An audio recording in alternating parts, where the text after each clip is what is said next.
January 1916. Northern France. Dawn.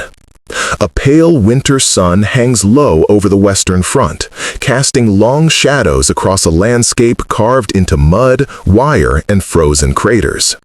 In the German forward trench, steam rises from soldiers' breath as they huddle in greatcoats, stamping their boots against the cold.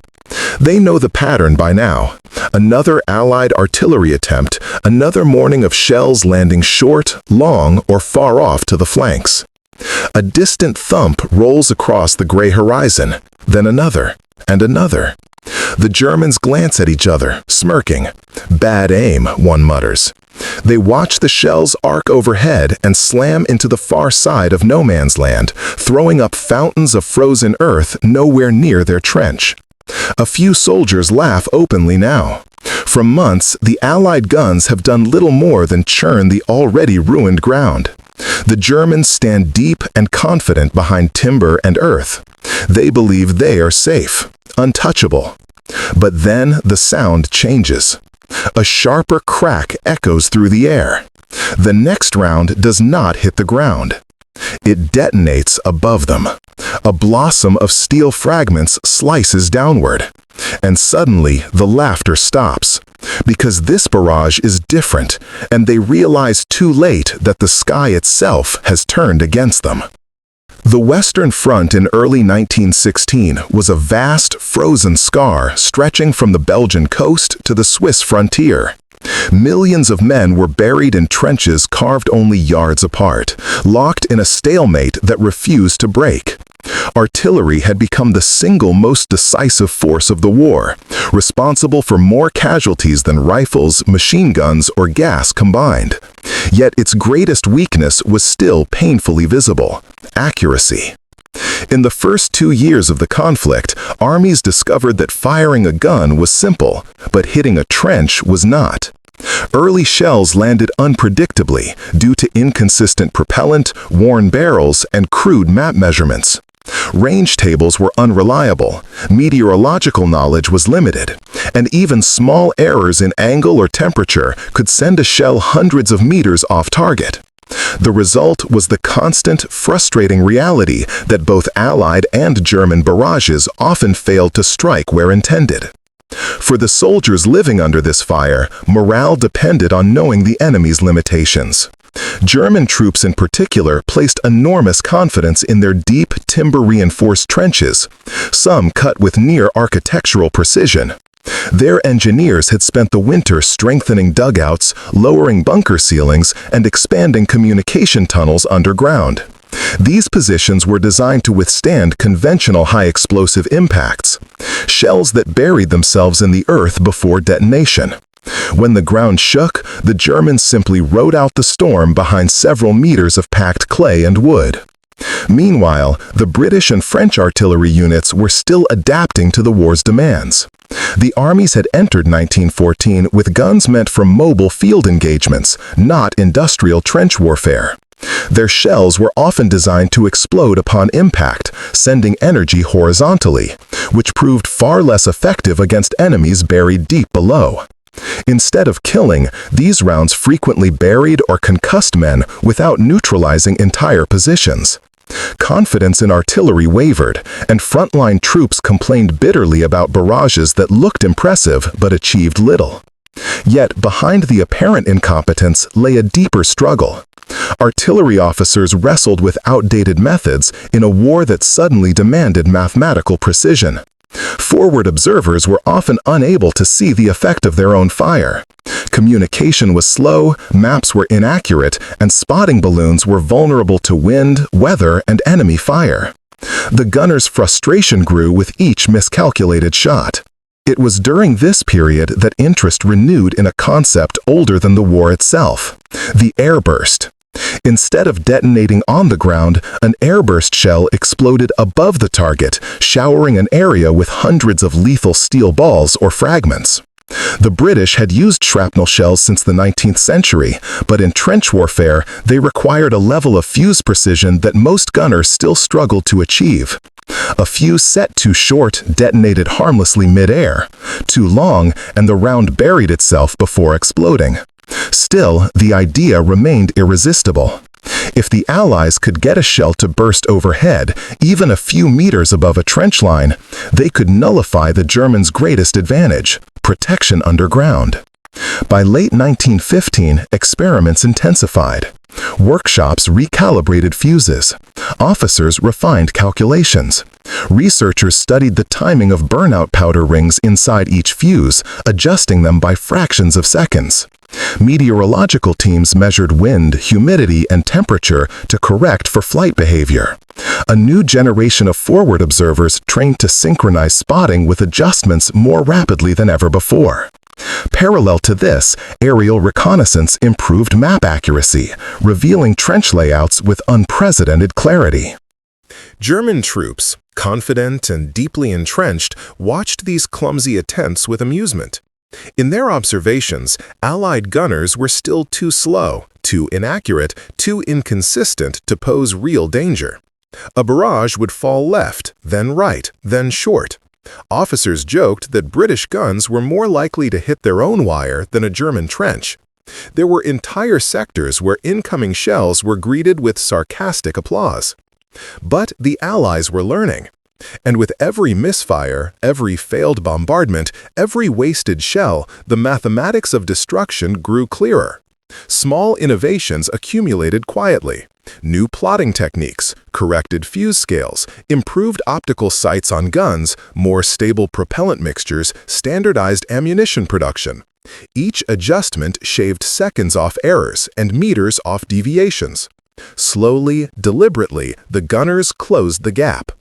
By early 1916, the British and French artillery commands were preparing to employ their refined airburst calculations on a scale never before attempted.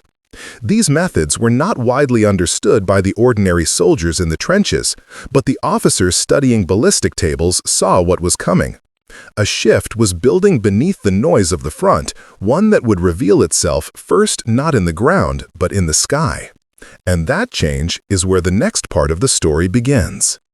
The closing months of 1915 and the opening of 1916 marked a quiet revolution in artillery science, one that unfolded not through dramatic breakthroughs but through painstaking refinement.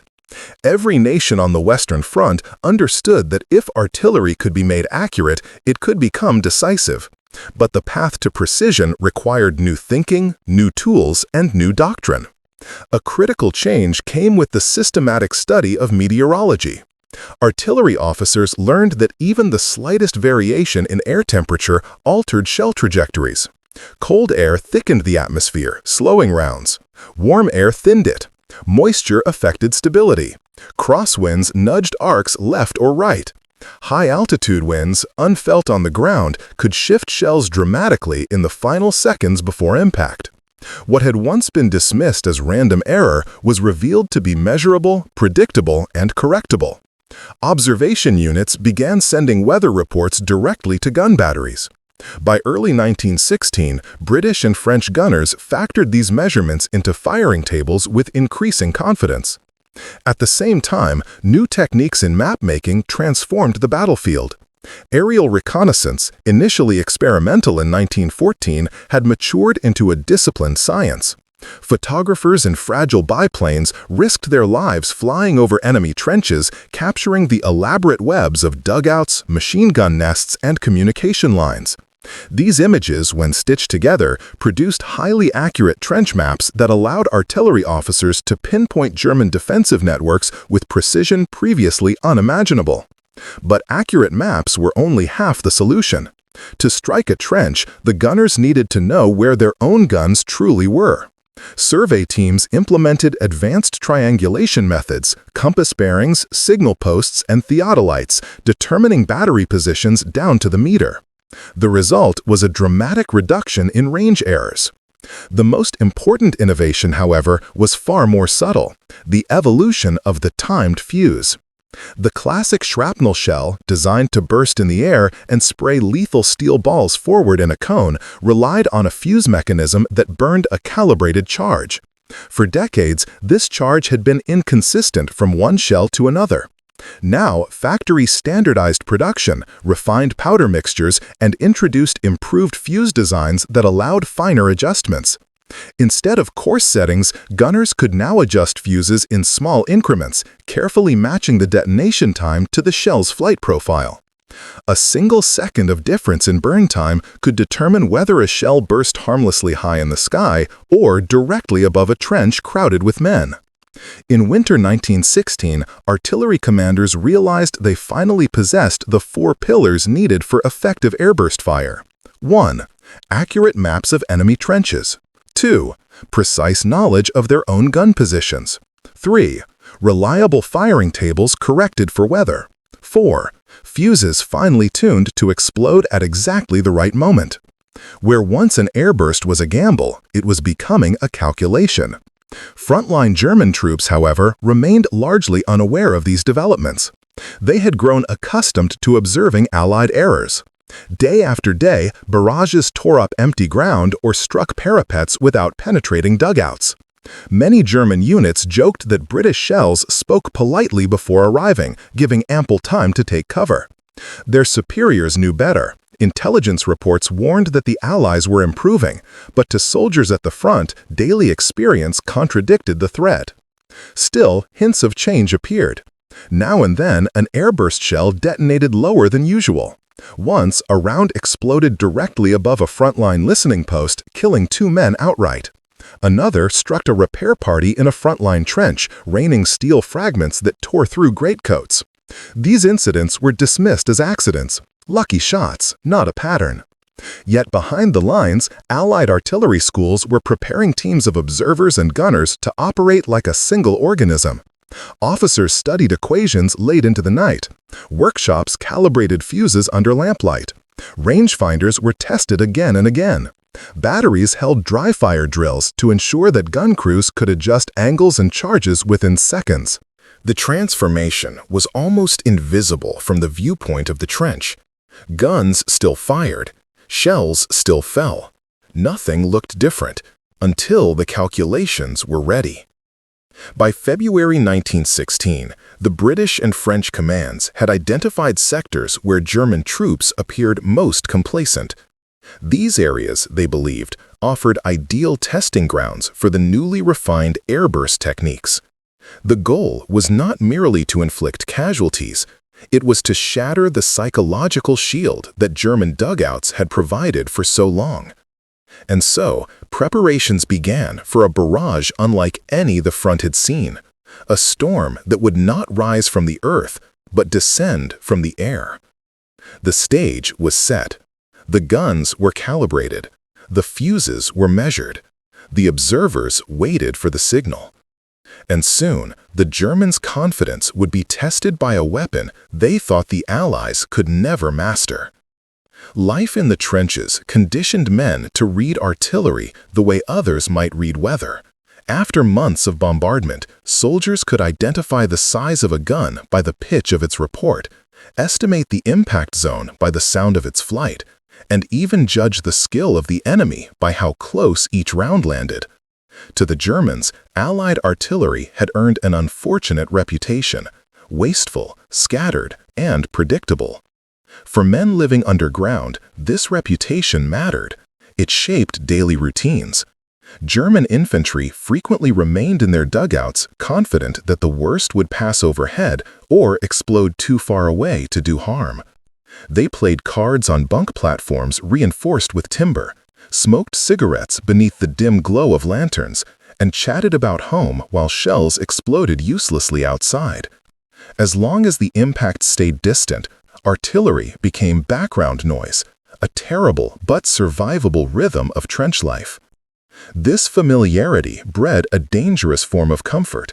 Soldiers believed the earth protected them, that depth equaled safety, and that as long as the British or French failed to strike from above, the war could be endured.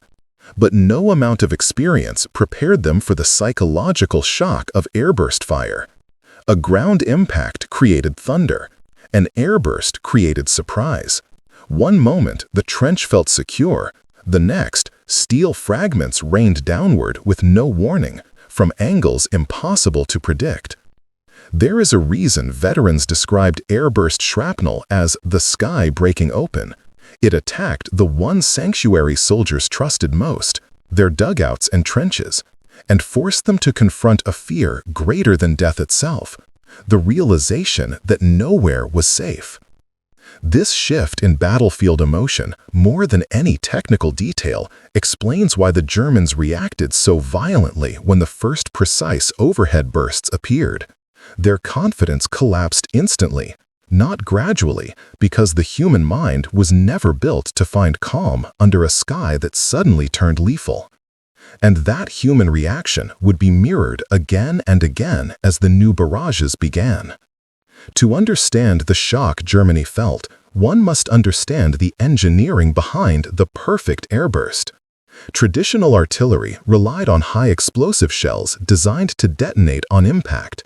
These rounds blasted outward and horizontally, their force absorbed largely by earth and timber. Against trench systems with deep dugouts and thick overhead cover, ground-burst explosions lost much of their lethality. Airbursts changed everything. When a timed fuse burned through its calibrated powder column, it ignited the shell's bursting charge mid-air. The resulting explosion tore apart a casing filled with steel balls or fragments, propelling them downward in a cone of destruction at velocities exceeding rifle fire.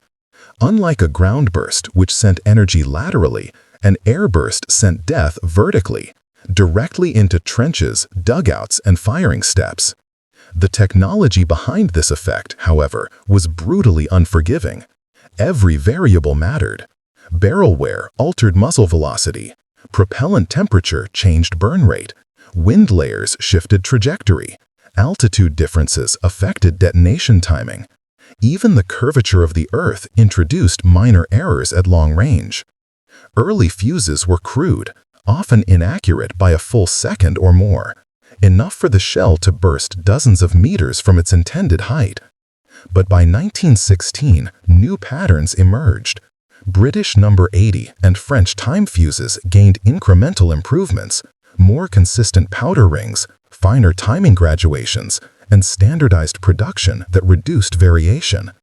The mathematician gunners, as they were sometimes called, learned to compute fuse settings to astonishing precision using refined range tables and atmospheric data.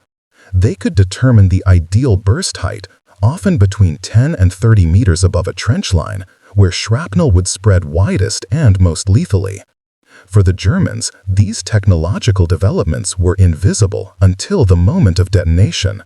They had no warning that the Allies were solving the equations that had plagued artillery since the 19th century.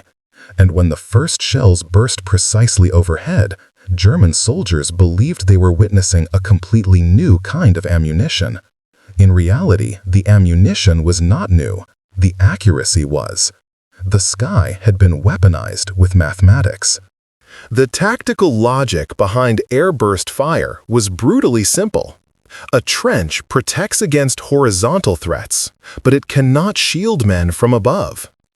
German defenses were masterpieces of engineering, deep, reinforced, compartmentalized, but they were designed for a specific threat profile. Everything about trench design was optimized to withstand ground-burst high explosives. Airbursts ignored these principles entirely. A shell detonating overhead bypassed barriers, dropped fragments nearly straight down, and reached men hidden in corners, communication trenches, or dugouts with open entrances. Even if the fragments did not penetrate deep bunkers, they killed runners, signalers, and frontline observers. They shredded the morale of machine gun crews and pinned down infantry who once believed they could move safely during bombardments. From a tactical viewpoint, the impact was profound. Frontline readiness collapsed. Soldiers could no longer wait comfortably in dugouts. Movement in trenches became deadly. Steel fragments rained unpredictably into communication lines. Machine gun positions were blinded. Exposed periscopes and firing slits became death traps.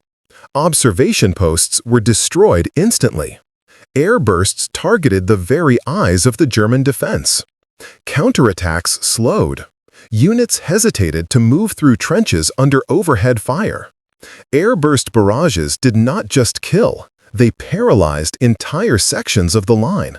This paralysis made coordinated German defenses far more difficult and gave Allied infantry the opportunity to advance or probe weakened positions. And so, as the Allied gunners perfected their calculations, they were not simply improving accuracy, they were rewriting the tactical reality of trench warfare. What happened next would prove just how devastating that new reality could be. For the German High Command, Allied artillery had long been a known quantity, dangerous but rarely precise. Reports from frontline units throughout 1915 repeated the same refrain. British shrapnel bursts too high. French shells detonate too late. Their barrages lack coordination. German officers believed they understood the rhythm, the flaws, and even the psychology of Allied gunners.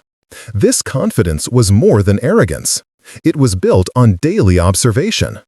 German artillery observers stationed in forward listening posts saw Allied guns fire misaligned salvos, felt the ground impacts fall wide, and heard shells scream overhead only to burst hundreds of meters beyond the trench line. Many German batteries logged these patterns meticulously, turning them into tactical expectations. When a barrage began, commanders predicted where men needed to shelter, when to move reserves, and when to prepare counterfire. Everything based on the assumption that the Allies could not strike from above with consistency. This assumption was so deeply ingrained that even the early signs of change were dismissed. A single low shrapnel burst was attributed to a lucky setting. A well-timed airburst was considered a fluke. German junior officers, hardened by experience, reassured their men. Their fuses are unreliable. Keep your heads down and wait it out. And for months, that advice held true. But when the first precisely timed airburst struck, the German reaction was immediate panic. Not because the concept was new, but because the accuracy was unprecedented. Soldiers who had survived bombardments for years suddenly had no frame of reference for this kind of fire. Their dugouts, symbols of security, felt exposed. Their trench roofs, once dependable, now seemed paper-thin. German field reports from early 1916 describe troops caught in open trenches without warning, and high casualties from shrapnel falling vertically. Commanders wrote that morale shook not from the scale, but from the unexpected angle of attack. For the first time since 1914, German infantry felt the psychological pressure of uncertainty. What unnerved them most was not the violence, it was the precision. Because when a shell bursts overhead, the enemy feels not the power of the explosion, but the intelligence behind it. While soldiers on the line reacted viscerally, the leadership behind Allied artillery underwent its own transformation. British and French commanders had spent much of 1915 frustrated by ineffective bombardments, particularly during failed offensives like Neuve-Chapelle and Loos. Their infantry suffered deeply from barrages that did not cut wire, did not break trenches, and did not suppress German positions when it mattered most. Senior officers concluded that artillery science, not simply artillery fire, needed radical improvement. Behind the scenes, a new generation of leaders emerged. Mathematically trained officers, survey experts, meteorologists, and engineers, who believed by artillery could be made as predictable as engineering itself. Instead of relying on intuition, they demanded calculation. Instead of massed fire, they demanded accurate fire. These leaders emphasized fuse standardization across factories, integrated observation networks linking balloons, aircraft, and forward posts, structured firing protocols that reduced human error, routine ballistic testing for each battery. For the first time in the war, artillery was being treated as a scientific discipline rather than an oversized rifle. It was a shift in culture as much as in technology. Commanders like General Herbert Plumer on the British side championed methodical, precise bombardments driven by data rather than emotion. French planners pushed for synchronized air-ground observation systems that allowed real-time corrections.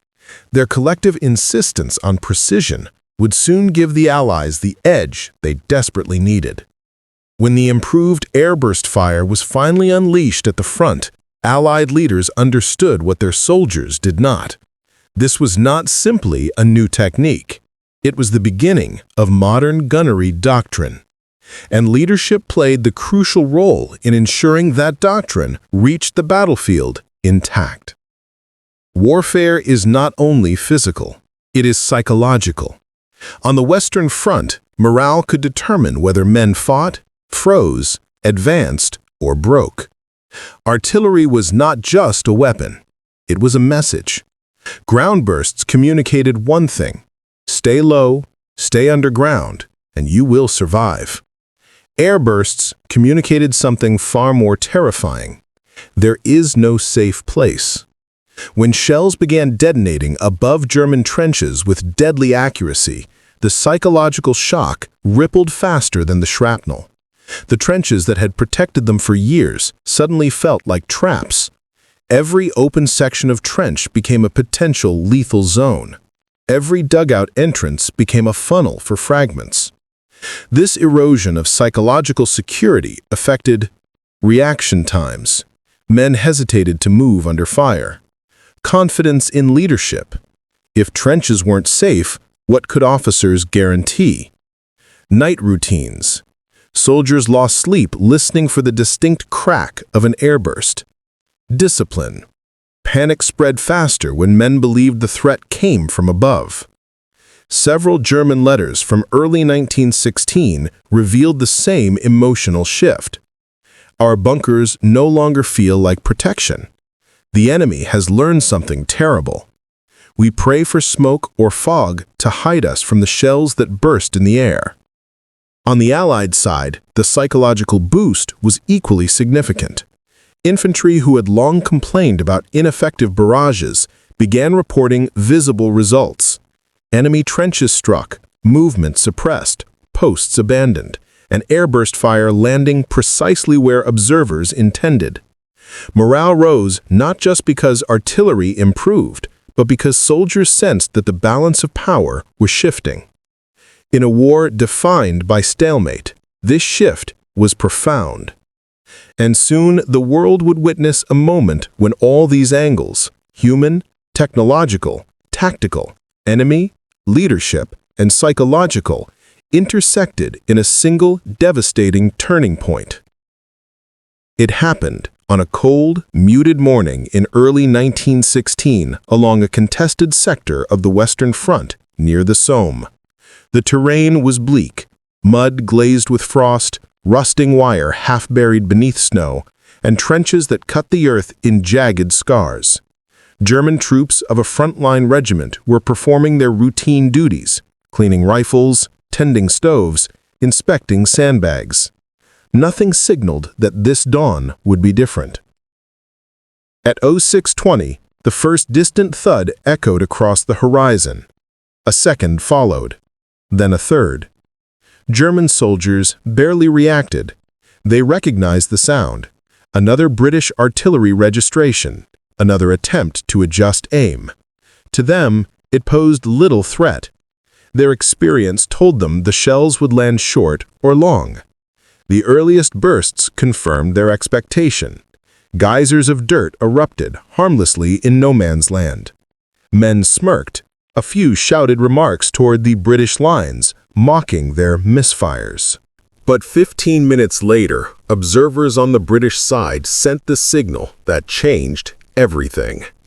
Meteorological updates confirmed a shift in upper-level wind. Aerial photographs from the previous evening had pinned the exact location of the German frontline trench. Firing tables were rechecked. Fuse settings recalibrated a final time. Corrections were relayed down the line. And for the first time, observers and gunners knew, with mathematical certainty, what would happen next. At 06:41, the British batteries fired the first salvo with fully corrected artillery data. The Germans heard the shells in flight. They braced. They waited for the familiar crash of earth. Instead, the air itself cracked open. A sharp metallic burst detonated 20 meters above the trench. Steel fragments sprayed downward like a sudden storm of needles. Men standing on the firing step were struck instantly. Helmets pierced, greatcoats torn to shreds, rifles knocked from their hands. Even soldiers crouched below the parapet felt the downward blast of fragments ricocheting through narrow spaces. The trench, once a sanctuary, had become the most dangerous place to be. Before German troops could process what happened, the second salvo arrived. 3 shells burst overhead in perfect sequence, one above a communication trench, one above a machine gun position, and one directly above a dugout entrance. The machine gun crew was wiped out almost instantly.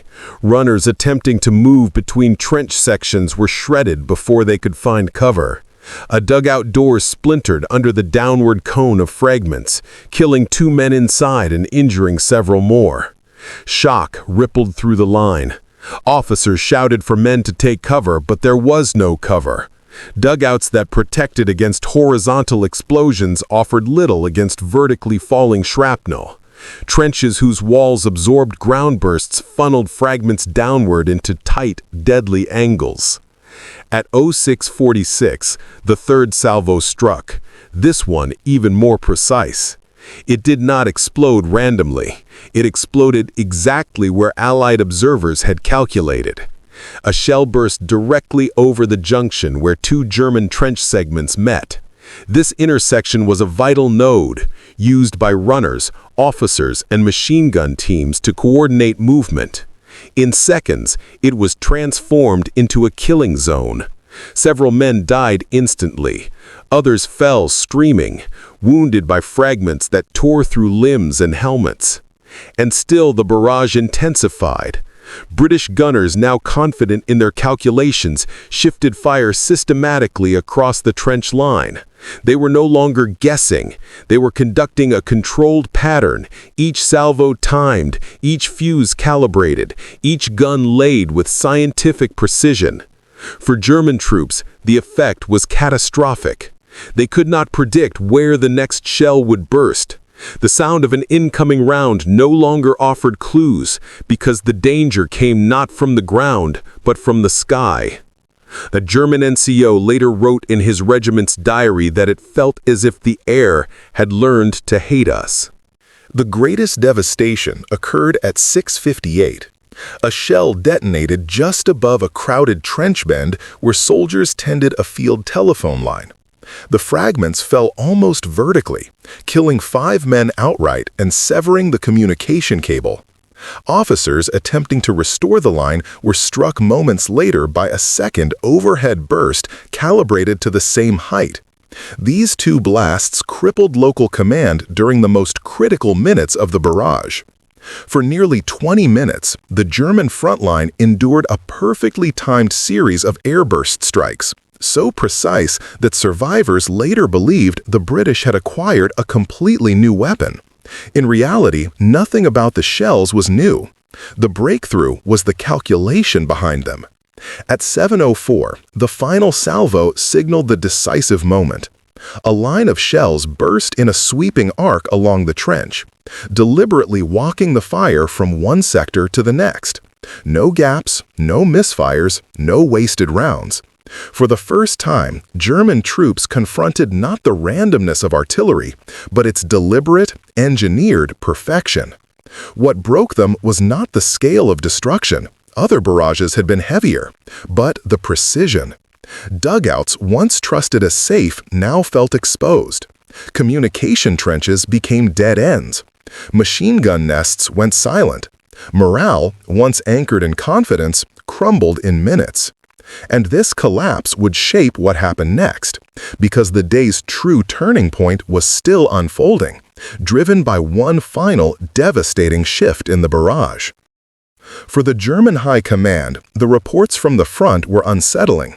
Officers described a battlefield where the very air had turned hostile, a space that could no longer be measured by trenches and parapets, but by invisible layers of lethal altitude. Letters from junior officers in the 7th and 10th Bavarian Reserve Divisions spoke of a psychological pressure no manual had prepared them for. "It is not the shell that frightens us," one lieutenant wrote, "but the knowledge that we can no longer hide from it." These reactions filtered upward, and by the winter of 1916, German staff evaluations quietly acknowledged that shrapnel predicted by time fuses had become one of the most reliable tools for breaking troop concentration. They began improving their own fuse technology, copying elements of French and British timing mechanisms. Yet modernization was slow, hindered by shortages of brass and carefully machined components. The German army was forced to confront what every side in the war eventually realized: that industrial precision was now as decisive as courage or discipline. Without it, even the bravest troops could be dismantled from above. But the Allies did not pause their own refinement. British gunners in the Royal Field Artillery and Royal Garrison Artillery underwent accelerated training cycles specifically focused on calculating the correct height of burst. New tables were distributed to every battery. Forward observers were drilled to estimate canopy layers, soil color, the angle of sunlight, and even the density of smoke, all factors that influenced how clearly they could see the puffs of shrapnel bursts. These small adjustments increased accuracy, saving precious ammunition during major offensives. By the time the Battle of Passchendaele erupted in 1917, British artillery had reached a level of sophistication that would have been unimaginable in 1914. Height-controlled shrapnel barrages were integrated with creeping barrages, smoke screens, counter-battery fire, and indirect fire from guns placed miles behind the lines. German officers who experienced it firsthand wrote that the British had turned artillery into a mathematical assault, one that did not depend on weather or visibility alone, but on principles of geometry and clockwork. This transformation created another profound effect: infantry morale. Soldiers who had once doubted artillery support after the disasters of early 1915 gained renewed confidence. Accounts from Australian, Canadian, and British troops frequently mention the reassurance of hearing their own shrapnel bursts detonating exactly where they were intended, not too short, not too long. Men advancing behind a barrage described the surreal moment when enemy trenches seemed to erupt upward as wooden planks, helmets, and equipment flew into the air. It offered a psychological clarity. Their gunners had mastered a dimension the enemy could not control.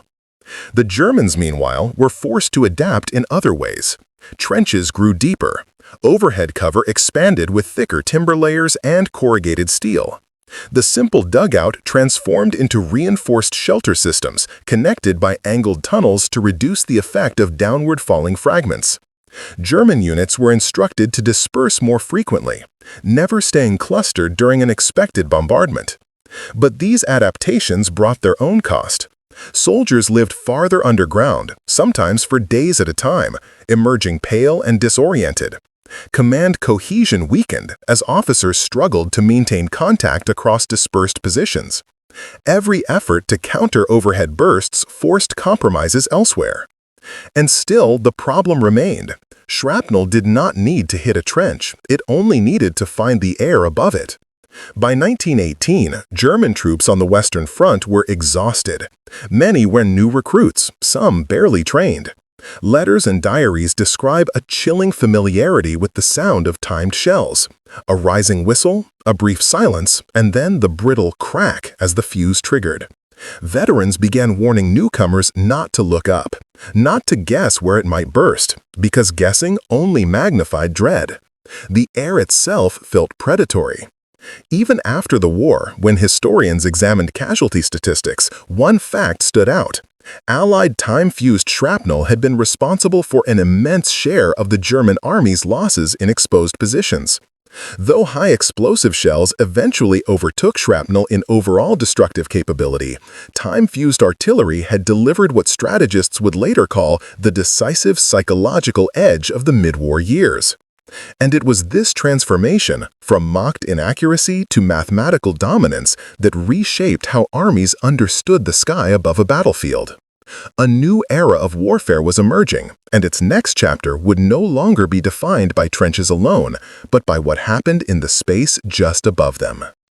The First World War is often remembered for the mud, the trenches, and the grinding stalemate. But the story of time-fused artillery reveals something deeper about how warfare evolves. What began as a mocked and underestimated technology became a turning point that reshaped the very geometry of the battlefield. The Germans laughed because they believed the ground protected them. They believed that trenches, dugouts, and earth itself formed a permanent shield. But the moment shells started exploding above their heads, a truth emerged that would echo through every war that followed.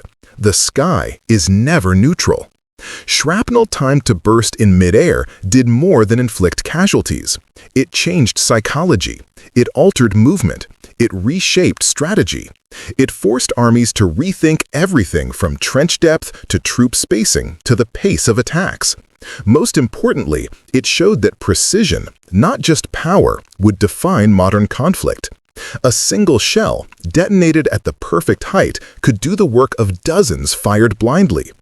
This was the quiet revolution of the mid-war years. Not dramatic, not loud, not captured in famous photographs. But every soldier who looked up at a sky filled with small white bursts understood that something fundamental had shifted. Warfare had entered a new dimension, one measured not only by yards of ground gained, but by seconds on a fuse ring and meters above the earth. The Germans, who had once mocked the poor aim and unreliable fuses of early Allied batteries, found themselves facing a weapon that felt almost omnipresent. And in that transformation lies the central lesson. In war, the advantage rarely belongs to the side that laughs first, but to the side that adapts faster. Because when artillery learned to command the air, the battlefield was never the same again. If you made it this far into the story, thank you. History lives because people like you keep its lessons alive. If you want more deep, cinematic war documentaries like this, hit the subscribe button. It genuinely helps this channel continue building these stories with the respect they deserve. And don't forget to press the bell icon so you'll never miss the next chapter of history when it premieres. Your thoughts matter here. If you have a suggestion, a correction, or a WW2 topic you want me to cover next, leave it in the comments. I read every single one. Thank you for being part of this journey and for helping keep the past alive.